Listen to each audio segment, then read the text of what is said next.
Hello everyone, আজকে হচ্ছে জন্মাষ্টমী। আমরা জন্মাষ্টমীর উপবাস করেছি, আমি করেছি, মা করেছে। তো জন্মাষ্টমীর সরঞ্জাম চলছে, ছোটোখাটো করে বাড়িতে করবো, যেহেতু আমাদের গোপাল আছে। গোপাল আছে মানে জন্মাষ্টমী তো করতেই হবে। প্রত্যেক বছরই কম বেশি জন্মাষ্টমী করা হয়, কখনো একটু বড় করে, কখনো ছোটো করে, বা কখনো এমনি ঠাকুরকে ফল মিষ্টি দিয়ে ছোটোখাটো করে হলেও করা হয়। তো এবার একটু ইচ্ছে হয়েছে একটু বেশ সুন্দর করে আয়োজন করবো গোপালের জন্য। তো এখানে আয়োজন শুরু করে দিয়েছি। এই যে এখানে পাঁচমিশালি একটা তরকারি করছি, কাঁচা কলা, পেঁপে, ঝিঙে, বেগুন, মিষ্টি কুমড়ো, আলু সব দিয়ে একটা পাঁচমিশালি তরকারি। আর এই যে মা ওখানে তালে এরকম কি করছে, তো তালের বড়া হবে, তাই আটা দিয়ে তাল মাখামাখি চলছে। তাল ঘষা হয়ে গেছে, ঘষে আটা দিয়ে সুজি দিয়ে মেখে নিচ্ছে। এরপর তালের বড়া করবে মা, আর আমি তরকারিটা কেটে নিচ্ছি। এরপর তরকারি বসিয়ে দেবো। ঠাকুরের জন্য সম্পূর্ণ নিরামিষ রান্না হচ্ছে, কেননা সব ঠাকুরের ভোগে যাবে, ঠাকুরের ভোগ দেবো সব কিছু। অনেক কিছু রান্নাবান্না করার আছে আজকে, প্রচুর কাজ। লুচি হবে, সুজি হবে, পাঁচমিশালি তরকারি হবে, নাড়ু হবে, তালের বড়া হবে, দিয়ে সুন্দর করে আজকে গোপুসোনার জন্য আমরা ভোগ দেবো। তো ভীষণ এক্সাইটেড। আজকে জন্মাষ্টমীটা ঠাকুরের আশীর্বাদে সুন্দরভাবে যেন কাটাতে পারি, এটাই হলো কথা। সুন্দরভাবে পালন করতে পারি, সুন্দরভাবে যেন পালন করতে পারি সব নিয়ম নীতি। এই যে পাঁচমিশালি তরকারি, এখনো পাঁচমিশালি কাটা হয়নি, কুমড়ো আলু সব বাকি আছে এখনো। আর এই যে সম্পূর্ণ ঠাকুরের নিরামিষ পাত্রে তালের বড়ার জোগাড় হচ্ছে।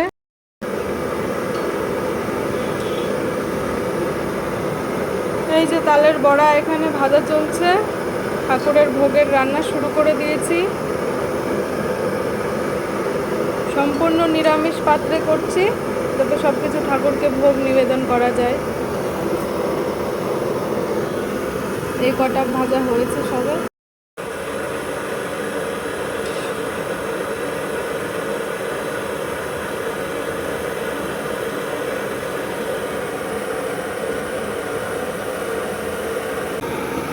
রান্নাটা কিন্তু আমি ডান হাত দিয়েই করছি।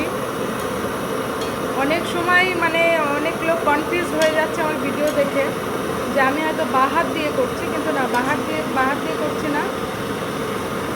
আমি যেহেতু সেলফি ক্যামেরা দিয়ে ভিডিও করি, সেহেতু আমার ভিডিও করার সময় মানে দেখে উল্টো মনে হয়। আপনারা যখন দেখেন আপনাদের সেটা উল্টো মনে হয়, সেই জন্য মনে হয় যে বাঁ হাত দিয়ে হয়তো রান্না করছি, কিন্তু না, আমি ডান হাত দিয়ে রান্না করছি।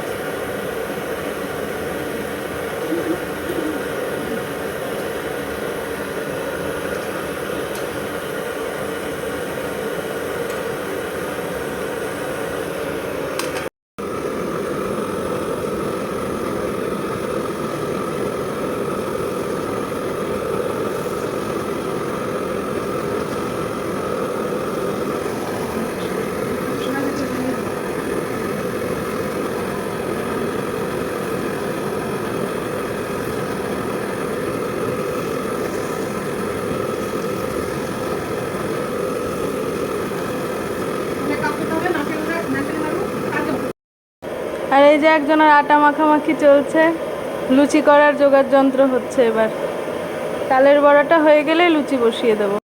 বড়া ভাজতে ভাজতে প্রায় বড়া ভাজা কমপ্লিট।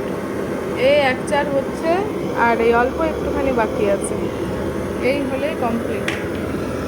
এই যে এইরকম বড় মোটা গামলায় এক গামলা বড়া হলো। কতখানি দেবো দুধ?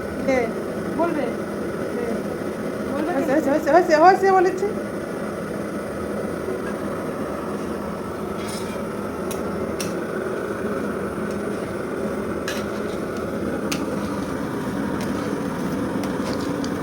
সুজি রান্নাও প্রায় কমপ্লিটের পথে।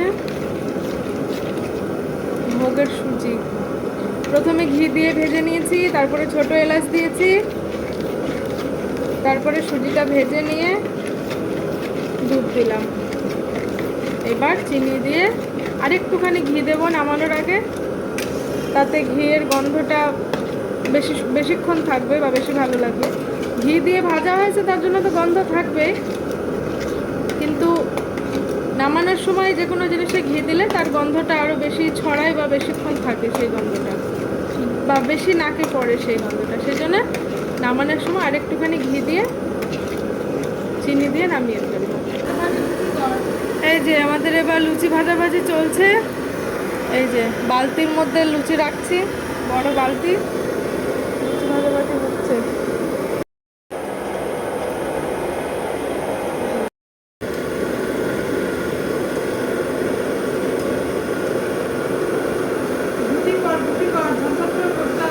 দিচ্ছি দিচ্ছি করে দিচ্ছি, কদিন করছি।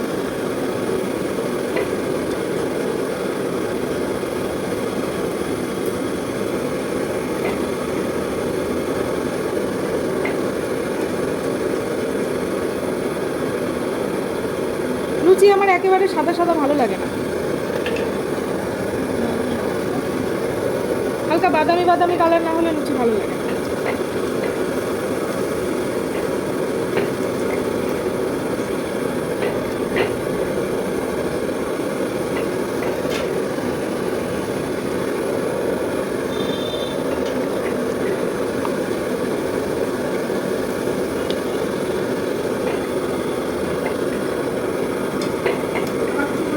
দিচ্ছি।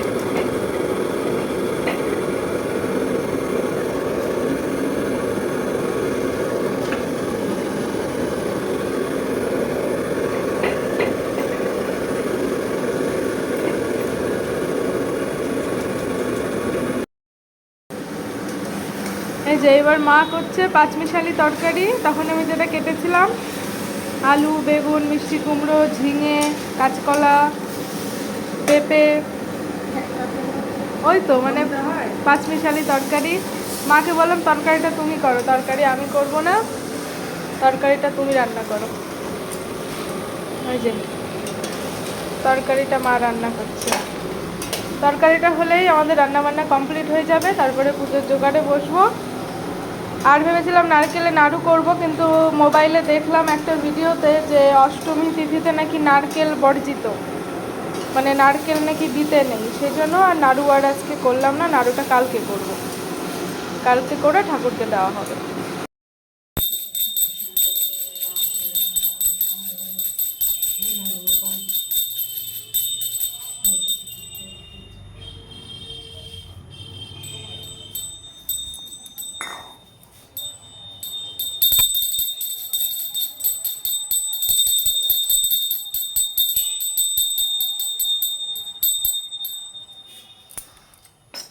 এই যে এর মধ্যে নাড়ুগোপাল বসে আছে, আমাদের ছোট্ট নাড়ুগোপাল এই ফুলের মধ্যে ঢেকে বসে আছে।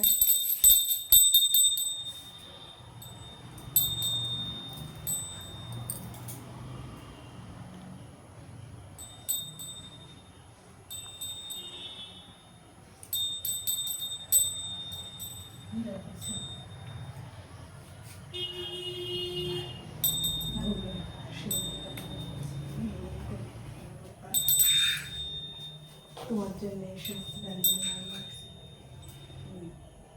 সেবা কর।